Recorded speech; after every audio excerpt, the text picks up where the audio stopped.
Hello everyone. I hope you all are doing good. So, let's start our today's video. In this video, we will try to see all different parts of male reproductive system and their connections. That means that all the part of male reproductive organ, how they are connected. So first of all, let us draw the first part, that is oval shaped testis. So this is oval shaped testis, and we have seen that from here there are some fine ducts through which sperms are getting conducted into the neck structure. So the neck structure is coil tube structure.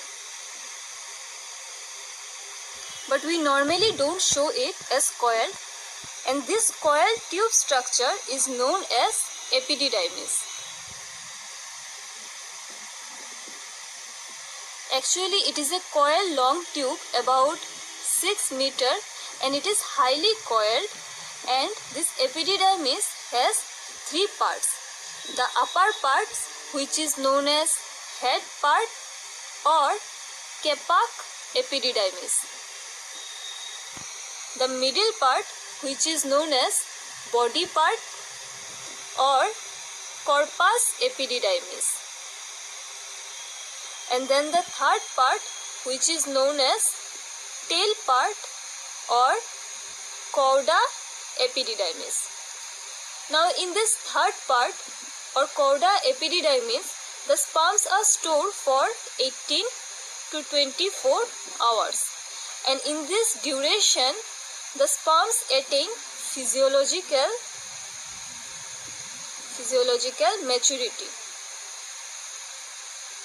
So, physiological maturity of sperms is attained in this part, that is the cauda epididymis part. So now we have understood how from the testis the sperms would get conducted into the next part, that is epididymis part.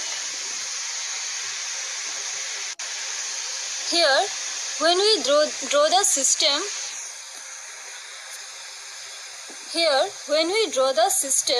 for drawing purpose, to understand this, we separate the two testes or two scrotal sac. But we have seen that the scrotal sac are very close to each other.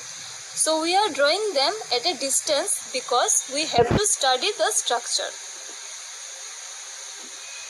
So this is one scrotal sac and this is another scrotal sac. They are not this far actually. Now each scrotal sac have one testis. This is one testis and here it is another testis. Now let us draw the epididymis part. Epididymis is on the posterior side, that is, it is going to be on slightly back side. So this is epididymis, and now from this lower part of the epididymis would arise the duct.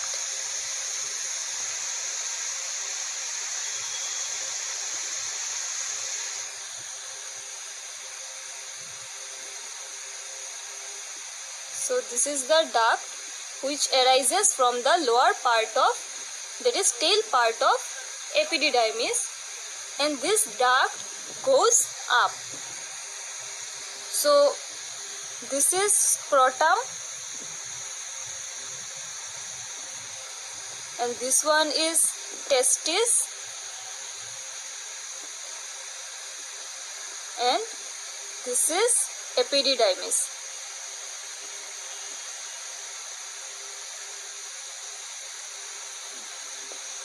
And then there is a duct which is going to up, and it goes up into the abdominal cavity through inguinal canal.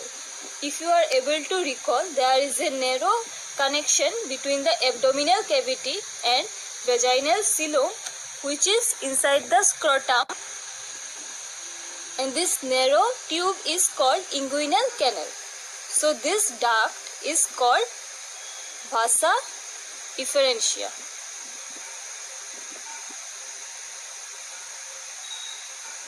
or vast difference. Now let us draw the other part. In this region there is a urinary bladder. Let me draw this.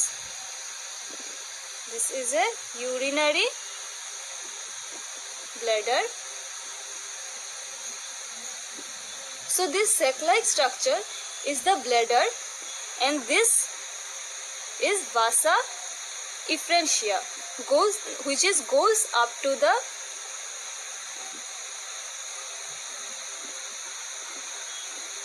vasa efferentia goes up to the top by taking a turn,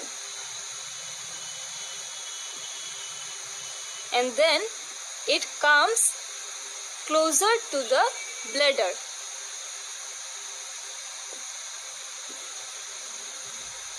So this structure is urinary bladder, and this tube part is urethra, and this vasa efferentia is going to open into the urethra. Now this duct is going to carry gametes as well as urine. So it is known as urinogenital duct, because it is a common passage for urine as well as sperms. Now before this vasa efferentia, this duct-like structure, this vasa efferentia opens into the urethra, there is a slight swelling here. In this part there is a swelling which is known as ampulla, and this ampulla opens into a tubular gland. Here this ampulla opens into a tubular gland. So this tubular gland is known as seminal vesicle. Seminal vesicle. Now, once this vasa efferentia opens into the seminal vesicle, this much part of the tube, it is vasa efferentia, but now it has new name after opens into the seminal vesicle, and the name is ejaculatory duct. It will be ejaculatory duct. Now, in this part, there is a large donut-shaped gland. Here, a large donut-shaped gland is present, because we have understood the inner part, so I am just drawing over it. And this donut-shaped gland is the prostate gland. It is prostate gland. Now this urinogenital duct is going to pass through a structure, and this structure is highly muscular, and towards the tip it shows slight swelling, and then it opens. So this structure is known as copulatory organ.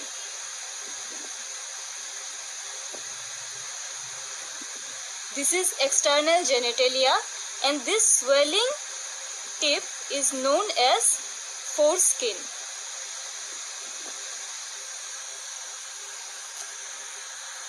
And here in this part there are two small glands which are known as Cowper's gland. Cowper's gland. So this is how all the structures are connected. So in our next video, we will discuss about the gland and the male sex hormone which are secreted by male reproductive system.